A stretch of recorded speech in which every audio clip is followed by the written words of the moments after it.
So this video is going to show you some things so that you know how to import a file into Easel, which is the carve software. So I have an example here.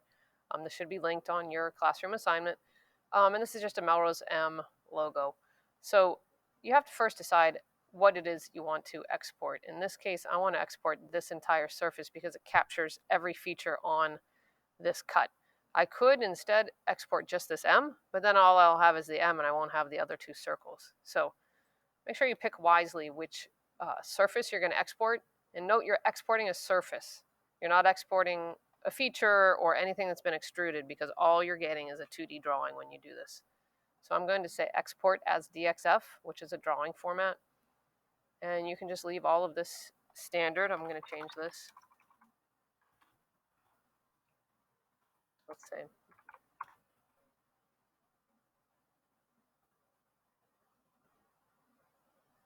and now what you're going to want to do is go to easelinventables.com and use our CAD MHS login. This is what a standard file looks like. You will have to set up your material, but for this exercise that doesn't matter too much. So what I'm going to do is import an image. Sorry, the DXF, because that's what we exported. So I'm importing a DXF. I just have to find the file.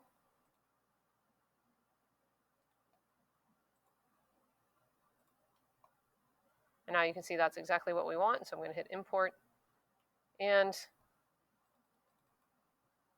I'm going to get a little closer in here. So now you can see this gives you a preview of what the carve is actually going to look like.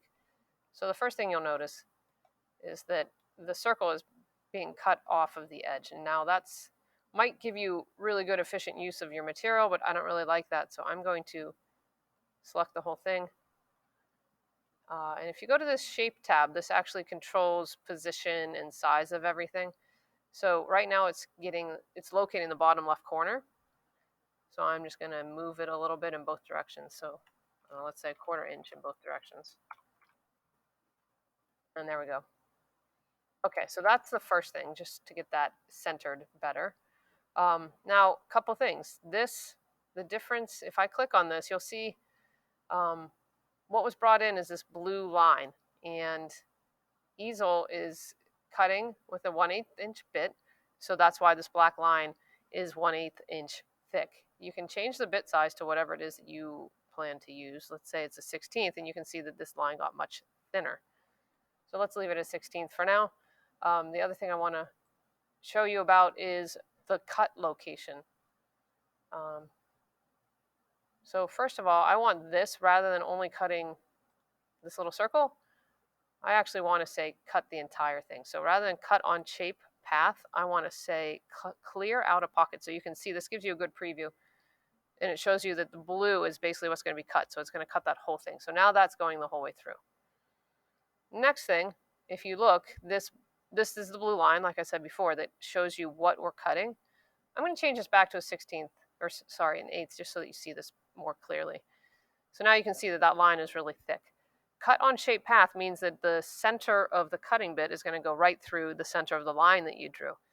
That's not what we want if we want to maintain the shape or the size that was given to us in Onshape. So what I'm going to do is I'm going to say cut on the cut inside shape. That sounds backwards to me. Or sorry, not the picture looks backwards to me.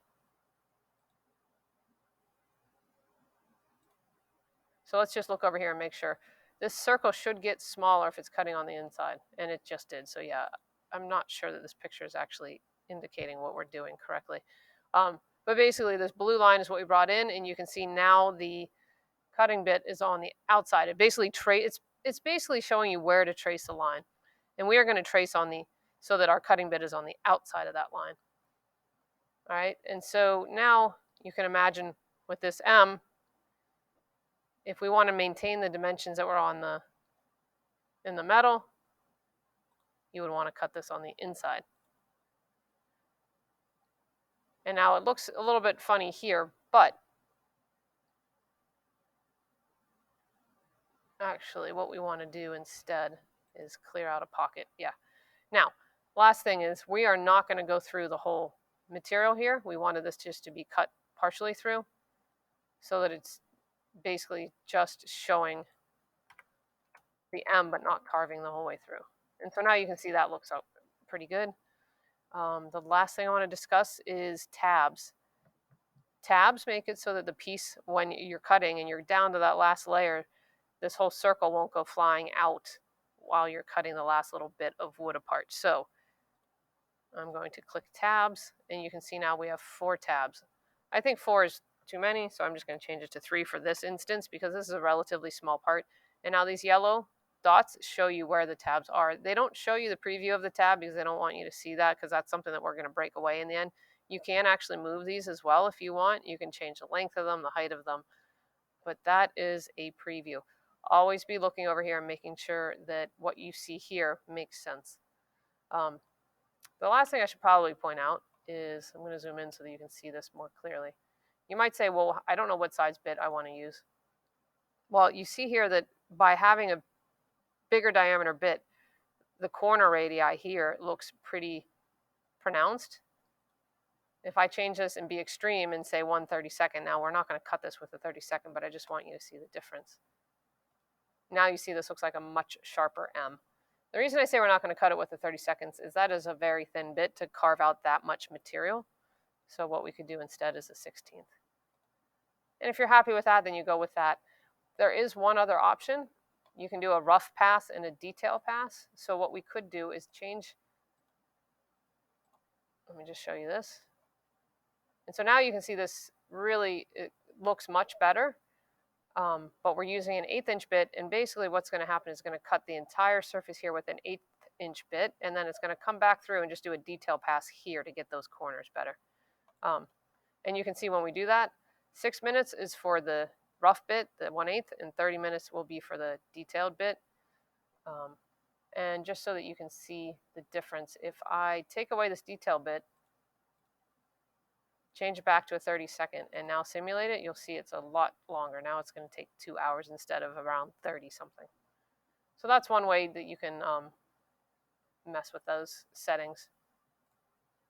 But the fastest way is just, if you're happy with it, do a 16th. Always save it as a name, and please put your name on it because this is a shared account. So make sure you call it, I would say, Miss G Melrose Medal.